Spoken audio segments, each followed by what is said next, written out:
ఇప్పుడు no cost cough syrup తో 60 రూపాయల విలువ గల ఇన్హేలర్ పూర్తిగా ఉచితం. దెబ్బకి దగ్గు జలుబు మాయం.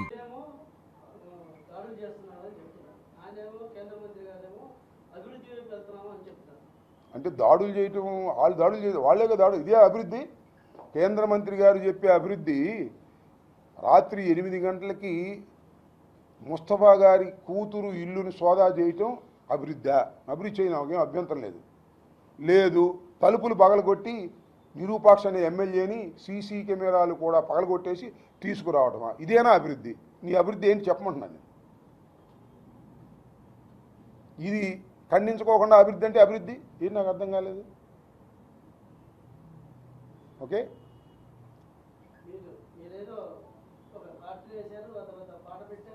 అది అయిపోయిందిగా. మళ్ళీ ఇప్పుడు నేను రెచ్చగొట్టమేంటి? ఆయన పెద్ద మనిషి అంత ఇంద్రగా మాట్లాడు. మొన్న ఎక్కడ మాట్లాడు అన్నాడుగా. నేను ఇలాంటి గురించి మాట్లాడను, నేను అభివృద్ధి గురించే మాట్లాడతాను అన్నాడు. మరి అప్పుడు ఎందుకు మాట్లాడాడు? అప్పుడు మీ అందరికి గుర్తుందా? 24 గంటల్లో అంబటి రాంబాబుకి సినిమా చూపిస్తాం అన్నాడా లేదా? అన్నాడా లేదా? మళ్ళా ఇలాంటి మాటలు ఎవడో మాట్లాడుకోకుండా ఉండే స్థాయిలో చూపిస్తాం అన్నాడు, చూపించాడుగా. మరి అప్పుడు ఎందుకు మాట్లాడావే పెద్ద మనిషి? నాకు అర్థం కాలేదు. ఏమండి పెమ్మసాని చంద్రశేఖర్ అప్పుడు ఎందుకు మాట్లాడావు? ఇప్పుడు ఎందుకు మాట్లాడలేదు? ఇప్పుడు మాట్లాడు. Is guilty, is guilty.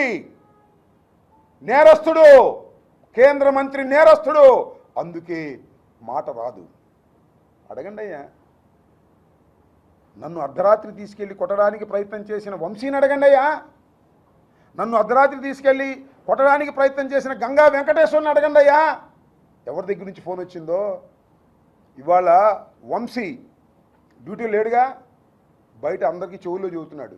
Pemmasani phone చేస్తే తీసుకెళ్ళి కొట్టడానికి ప్రయత్నం చేసాం, కొట్టలేదు కదా, వాళ్ళు తప్పుకుపోయారు, మేము ఇరుక్కుపోతున్నాం అనేటువంటి మాటలు నా చెవులకు చేరుతున్నాయి. అవునో కాదో చెప్పమను పెమ్మసాన్ని. ఈ ఒక్క మాట చెప్పమను. ఆ రోజున నువ్వు గంగా వెంకటేశ్వర్లకు కానీ లేదా వంశీ ధరకు కానీ ఫోన్ చేశావా చేయలేదా? నేను లాకప్లో ఉన్నప్పుడు చెప్పని అడుగుతా ఉన్నా. 2, 24 గంటల్లో నీకు సినిమా చూపిస్తామని అన్నావా లేదా? ఈ రెండింటికి సమాధానం చెప్పు చాలు, ఒప్పుకుంటాను నేను. ఎందుకయ్యా ఇలా మాట్లాడతారు? పెద్ద మనుషులాగా నటిస్తారు. వాహిని వారి పెద్ద మనుషులు, చూడటానికి పెద్ద మనుషులు, తడిగుడ్డలతో గొంతులు కోసే కార్యక్రమం, లాకప్లో పెట్టి నన్ను హింసించే కార్యక్రమం. కడుపు రగిలి మాట్లాడుతున్నా. నాకేమి పెమ్మసాని చంద్రశేఖర్ మీద నాకేం కోపం లేదు. ఆయన కొత్తగా రాజకీయాల్లోకి వచ్చాడు, నాకేం కోపం ఉంటుంది చెప్పండి? నేను విద్యార్థి దశ నుంచి రాజకీయాల్లో ఉన్నా. ఆయన ధనవంతుడిని కాకపోవచ్చు. ఇవాళ నేను అభివృద్ధి గురించి మాట్లాడతాను, ఇట్లాంటి మాట్లాడినని ఏం పెద్ద మనిషితో మాట్లాడతావయ్యా? గంగా వెంకటేశ్వర్లకు ఫోన్ చేసినప్పుడు ఏమైంది? వంశీధరకు ఫోన్ చేసినప్పుడు ఏమైంది? మా ఇంటి మీదకి జనాన్ని పంపినప్పుడు ఏమైంది? 7 గంటల 20 నిమిషాల పాటు జరుగుతుంటే పోలీసులు లాఠీ విధించలేదంటే పెమ్మసాని నీ డైరెక్షన్లో కదా జరిగింది. ఇంతవరకు ఒక్కని అరెస్ట్ చేశారా? అడుగుతా ఉన్నా, ఇంతవరకు ఒక్కని అరెస్ట్ చేశారా?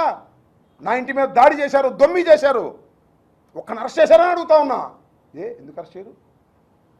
మా ముస్తఫాని అయితే అరెస్ట్ చేస్తాను తిరుగుతారే, నన్ను అయితే అరెస్ట్ చేసి లోపల పెడతారే, నిరూపాక్ష ఇల్లు పగలగొట్టి లోపల తీసుకొస్తారే. నా ఇంటి మీద బహిరంగంగా జరిగిన దాడిలో అందరూ కనపడుతున్నా ఎందుకు అరెస్ట్ చేయరు? పెమ్మసాని జేబులో ఉంది హోమ్ డిపార్ట్మెంట్ ఇక్కడ గుంటూరులో. అందుకే చెప్తున్నా పెమ్మసాని, నేను ఏ పోస్ట్ పెట్టానంటున్నారుగా, ఏమని ఎప్పటికైనా నువ్వు శిక్షించక తప్పదు అని సంఖ్యలు వేసి పెట్టానంటున్నారు కదా. అది బొమ్మ మాత్రమే, కార్టూన్ మాత్రమే. వచ్చేది జగనన్న ప్రభుత్వం. నీకు సంఖ్యలేసి నిలబెడతాను, గుర్తుపెట్టుకోమని మనం వచ్చే సంఖ్యలేసి నిలబెడతా. పెమ్మసాని చంద్రశేఖర్ నువ్వు నేరస్తుడివి, యు ఆర్ గిల్టీ.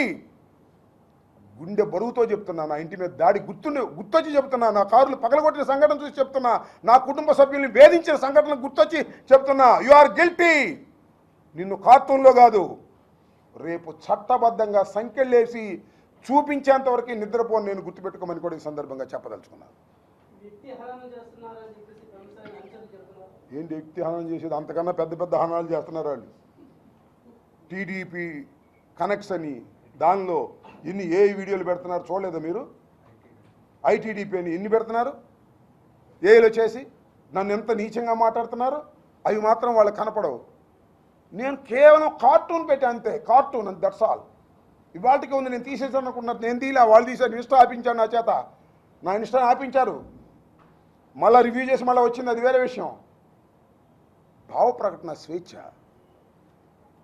నేనేమి నీచంగా ఏం మాట్లాడలేదే, ఆయన ఏమి కించపరిస్తే మాట్లాడలేదే. యు ఆర్ గిల్టీ అని చెప్పాను, ఇప్పటికీ చెప్తున్నావు యు ఆర్ గిల్టీ. తప్పుకుపోవడానికి నీ పోలీస్ బలగాన్ని ఉపయోగించి తప్పుకుపోతున్నావు. వీటికి సమాధానం చెప్పు. గంగా వెంకటేశ్వరికి, ఆయన పేరేంటి, వంశీధర్కి నీ ఫోన్ వెళ్ళలేదని చెప్పు. నీకు వచ్చి దండం పెడతా, నేను కాలమే పడతా. ఏంది ఇది? అధికారం ఉంది కదా అని చెప్పేసి నన్ను చిత్రహింసలకు గురి చేస్తారా? రాత్రి 2:30 గంటలకు తీసుకువెళ్ళి కూర్చోబెట్టి, గోడ దగ్గర కూర్చోబెట్టి నా కాళ్ళు పగలు తీసి ఇంకా కొట్లాలకు భయం వేసి కొడితే అప్పుడే హాస్పిటల్ అని చెప్పేవాడు నేను. నన్ను హింసించారు, హింసించడానికి ప్రయత్నం చేశారు. It's a fact. నేను చెప్తున్నా, ఒక్కడైనా ఇంతవరకు వచ్చి రాంబాబు చెప్పింది తప్పన్నాడా? ఒక్క పోలీస్ ఆఫీసర్ చెప్పాడా? చెప్పండి. నేను ఆ రోజున జనవరి 31వ తారీఖున కోర్టులో నేను స్టేట్మెంట్ ఇచ్చా. ఆ తరువాత ఒక్కరైనా వచ్చి రాంబాబు అబద్ధం ఆడాడు అని చెప్పాడు. ఇప్పుడు ఎన్నెలైంది? చెప్పలేదండి. గట్స్ లేవు. అది నిజం. పెమ్మసాని చేయించినటువంటి క్రూరం అది. అందుకే నేను రగిలి మాట్లాడుతున్నాను అంతే తప్ప నాకేంటి పెమ్మసాని మీద నాకు కోపం. నేను ఎంత అతని ముందు ధనంలో చూస్తే సీనియర్ నవ్వచ్చు. 1000 కోట్లు ఉన్నాయి అమెరికాలో. తప్పు కదా ఇది? అన్యాయం కదా? అన్యాయం గురించి మాట్లాడకూడదా నేను? అన్యాయం గురించి చెప్పకూడదా నేను? ఏంటిది? రాత్రిపూడు చిల్లు ఎత్తుకుతారు, మహిళని చూడుకోకుండా దబాయించి. నీ పోలీసులైనా? ఆ రామస్వామి నీవాడేనా? రామస్వామి ఆయన పేరేంటి? నారాయణ స్వామి నీవాడు. గంగా వెంకటేశ్వర నీవాడు. ఈయన పేరేంటి? వంశీధర్ నీవాడు. మీ గ్రిప్పులో పెట్టుకుని మీరు ఇళ్ళ మీద దాడులు చేస్తారా? నా మీద చేసి అప్పుడప్పుడు కరుగ్గానే మాట్లాడతా. ముస్తఫా ఏం చేశాడండి? సాధు జంతువు కాదా ముస్తఫా? చెప్పండి నాకు. ఆయన తెలియపోవచ్చు ఎవరికి, కొత్తగా వచ్చాడు కాబట్టి అమెరికా నుంచి ఈ ల్యాండ్ మీదకి. ముస్తఫా సాధు జంతువా కాదా చెప్పండి నాకు. ఈ గుంటూరులో ఉన్నటువంటి రాజకీయ నాయకులు, తెలుగుదేశం వాళ్ళు కూడా అడుగుతున్నా. ఎప్పుడైనా ముస్తఫా కరుగ్గా మాట్లాడిన సందర్భం ఉందా? కరుగ్గా యాక్ట్ చేసే సందర్భం ఉందా? మిమ్మల్ని అసలు ఎప్పుడైనా విమర్శించే సందర్భం ఉందా? మిమ్మల్ని కూడా అయ్యా బాబు అని నమస్కారం పెడతాడు. మేము తప్పకపోయినా అయ్యా బాబు అని నమస్కారం పెడతాడు. నేను శాసనసభలో కూడా చూసా. తెలుగుదేశం దగ్గర నమస్కారం పెడతాడు. అందరితో మంచిగా ఉండాలి అతని అభిప్రాయం, అతని మనస్తత్వం. అతని మీద కక్ష ఏంటి నాకు అర్థం కాలేదు. కిడ్నాప్ కేసు పెడతారు, ఎస్సీ ఎస్టీ కేసు పెడతారు, 307 పెడతారు, వెతుకుతారు, దొరికితే బహుమతి ఇస్తామంటారు.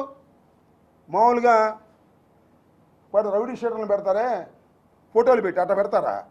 10 సార్లు ఎమ్మెల్యే చేశాడయా, 10 సంవత్సరాలు ఎమ్మెల్యే చేశాడు అతను అనుకుంటున్నారు మీరు. నేను 10 సార్లు చేశా. 10 సంవత్సరాలు నేను చేశా. 6 సార్లు నేను పడితే 10 సంవత్సరాలు చేశా. 2 సార్లు నేను పడి 10 సంవత్సరాలు చేశాడు. అతనికి ఎంత పలుకుపడిందో చెప్పండి ప్రజల్లో. అలాంటి వ్యక్తి మీద ఇంత దారుణంగా మీరు బిహేవ్ చేస్తున్నారంటే ఎక్కడికి పోతున్నాయి ఈ రాష్ట్రం నాకు అర్థం కాలేదు. ఎక్కడ పోతున్నాయా కేంద్ర మంత్రి గారు పెమ్మసాని గారు? ఇక్కడ మంత్రులు ఎవరు లేరు. ఉన్న మంత్రులు ఉన్న ఎమ్మెల్యేలు డమ్మీలు నాకు తెలుసు. అంతా పెమ్మసానిదే నడుస్తుంది. పెమ్మసాని మాత్రం మాట్లాడు, ఆయన అభివృద్ధి గురించే మాట్లాడతాడు. బయటికి మాట్లాడు కానీ తడిగుడ్డలతో గొంతులు కోసేస్తాడు. వంశీ వాళ్ళకి ఫోన్ చేసి, ఇదో నారాయణ స్వామికి ఫోన్ చేసి, లేకపోతే గంగా వెంకటేశ్వరికి ఫోన్ చేసి తడిగుడ్డలతో గొంతులు కోసి ఆడింటి మీద దాడి, ఇంటి మీద దాడి, ఆడిని కొట్టు, ఈయన్ని కొట్టు. What is this?